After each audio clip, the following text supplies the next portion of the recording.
Hello everyone, welcome to my YouTube channel. तो आज का टॉपिक है ह्यूमन ईयर एंड आज हम ह्यूमन ईयर के ऑडिटरी सिस्टम को कवर करेंगे। ऑडिटरी सिस्टम को समझने के लिए हमें पहले ईयर के स्ट्रक्चर को समझना पड़ेगा, जिसके लिए मैं एक ऑलरेडी वीडियो बना चुकी हूँ एंड अभी तक आपने उस वीडियो को नहीं देखा है तो मैं लिंक डिस्क्रिप्शन में शेयर कर दूंगी, आप देख लीजिएगा।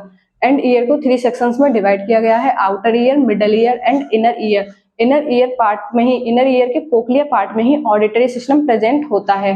एंड ऑडिटरी सिस्टम को समझने के लिए हमें पहले कोक्लिया के सेक्शन को कट करना पड़ेगा।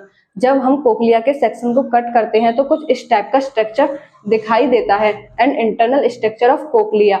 एंड इसमें 3 सेक्शंस दिखाई देते हैं, scala vestibuli, scala media and scala tympani. इनके नाम मैंने साइड में लिख दिए हैं।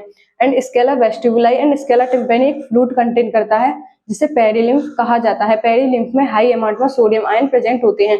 एंड जब हम बात स्केला मीडिया की करते हैं तो इसमें जो फ्लूइड भरा हुआ होता है इसे एंडोलिम्फ कहा जाता है। एंडोलिम्फ हाई अमाउंट में पोटेशियम आयन कंटेन करता है। एंड ये जो स्केला मीडिया में जो आपको सेल्स दिखाई दे रहे हैं, इनके ऊपर जो सेल्स लगे हुए हैं इन्हें हेयर सेल्स कहा जाता है। इधर की साइड जो हेयर सेल्स है इन्हें outer hair cells and inner की साइड जो सेल्स है इन्हें इनर हेयर सेल्स कहा जाता है। And outer hair cells inner hair cells की कंपैरिजन में 3 गुना ज्यादा होते हैं। एंड ये जो आपको साइड में सेल्स दिखाई दे रहे हैं इन्हें स्टीरिया वेस्कुलरिस कहा जाता है, जो कि एंडोलिम्फ को रिलीज करती हैं।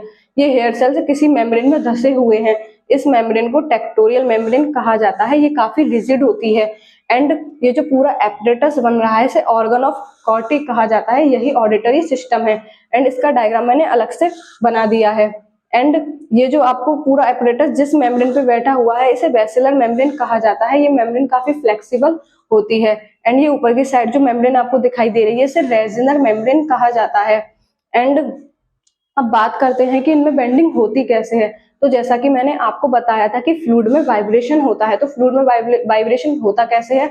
साउंड जब ऑडिटरी कैनाल से होता हुआ टिम्पेनी मेम्ब्रेन से टकराता है तो वाइब्रेशन जनरेट होता है। मेलियस बोन उन वाइब्रेशन को रिसीव करती है, इनकस बोन को ट्रांसफर करती है, इनकस बोन उसी वाइब्रेशन को स्टेपिस बोन को ट्रांसफर करती है। स्टेपिस बोन इनर ईयर के ओवल विंडो को हिट करती है जिससे फ्लूइड में वाइब्रेशन होता है। फ्लूइड में वाइब्रेशन होने की वजह से ये जो बेसिलर मेम्ब्रेन है ये काफी फ्लेक्सिबल होती है। ये कुछ इस तरीके से मूव करने लग जाती है।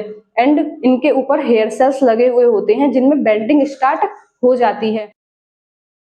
बात करते हैं आउटर हेयर सेल्स के। एंड आउटर हेयर सेल्स को समझने से पहले मैंने आपको बताया था कि हेयर सेल्स में बेंडिंग होती है। तो बेंडिंग होती कैसे है जब फ्लूइड वाइब्रेट करता है तो वेसिलर मेम्ब्रेन जो काफी फ्लेक्सिबल होती है वो कुछ इस तरीके से मूव करने लग जाती है जिनके ऊपर हेयर सेल्स लगे हुए होते हैं। एंड वेसिलर मेम्ब्रेन के मूव करने की वजह से हेयर सेल्स में बेंडिंग स्टार्ट हो जाती है। एंड बात करते हैं आउटर हेयर सेल्स की। ये जो आपको स्ट्रक्चर दिखाई दे रहा है ये आउटर हेयर सेल्स का है। इनमें स्टीरियोसीला लगे हुए हैं। एंड इधर की साइड के जो स्टीरियोसीला है इन्हें लार्जेस्ट स्टीरियोसीला कहा जाता है। एंड इधर की साइड के जो स्टीरियोसीला है स्मॉलेस्ट स्टीरियोसीला कहा जाता है। ये सारे स्टीरियोसीलिया प्रोटीन से बंधे हुए होते हैं। जब इनमें बेंडिंग होती है तो सारे स्टीरियोसीला या तो लार्जेस्ट की तरफ मूव करते हैं या सारे स्टीरियोसीला स्मॉलेस्ट की तरफ मूव करते हैं। कोई भी स्टीरियोसीला इंडिपेंडेंटली मूव नहीं कर सकता है, सारे प्रोटीन से बंधे हुए होते हैं। एंड जब ये लार्जेस्ट की तरफ मूव करते हैं तो इनमें डीपोलराइजेशन होता है। एंड स्मॉलेस्ट की तरफ मूव करते हैं तो इनमें हाइपरपोलराइजेशन होता है। तो इनके स्टीरियोसीला के टिप्स पर mechanical potassium voltage gated channel लगे हुए होते हैं। तो होता क्या है, जब बेंडिंग होती है हेयर सेल्स में तो ये mechanical potassium voltage gated channel open हो जाते हैं जिसकी वजह से पोटेशियम सेल के अंदर आ जाता है। तो पोटेशियम कहाँ से आया, मैंने आपको बताया है कि एंडोलिम्फ में हाई अमाउंट में पोटेशियम प्रेजेंट होता है। इनके गेटेड चैनल ओपन होने की वजह से पोटेशियम सेल्स के अंदर आता है, डिपोलराइजेशन स्टार्ट हो जाता है। ये potassium calcium voltage gated channel को ओपन करता है जिससे कैल्शियम सेल्स में आ जाता है। एंड सेल्स के अंदर न्यूरोट्रांसमीटर वेसिकल्स में भरे हुए होते हैं। कैल्शियम जैसे सेल्स के अंदर आता है तो न्यूरोट्रांसमीटर को रिलीज करा देता है। एंड ये न्यूरोट्रांसमीटर बाहर रिलीज करा दिए जाते हैं। ये जो न्यूरोट्रांसमीटर है ये कौन से हैं, ये है ग्लूटामेट है। एंड आप मेरी आवाज सुन पा रहे हो तो सिग्नल किस रूप में रिलीज हो रहे हैं, ग्लूटामेट। एंड जो आप स्क्रीन देख रहे हो तो सिग्नल किस रूप में रिलीज हो रहे हैं, ग्लूटामेट। एंड जब ये न्यूरोट्रांसमीटर रिलीज होते हैं तो कोक्लियर नर्व इन्हें रिसीव करके ब्रेन तक पहुंचा देती हैं। इन सिग्नल को ब्रेन तक पहुंचा देती हैं, ब्रेन इन्हें डिकोड करता है। एंड ये जो हेयर सेल्स है ये सेकेंडरी सेंसरी न्यूरॉन है।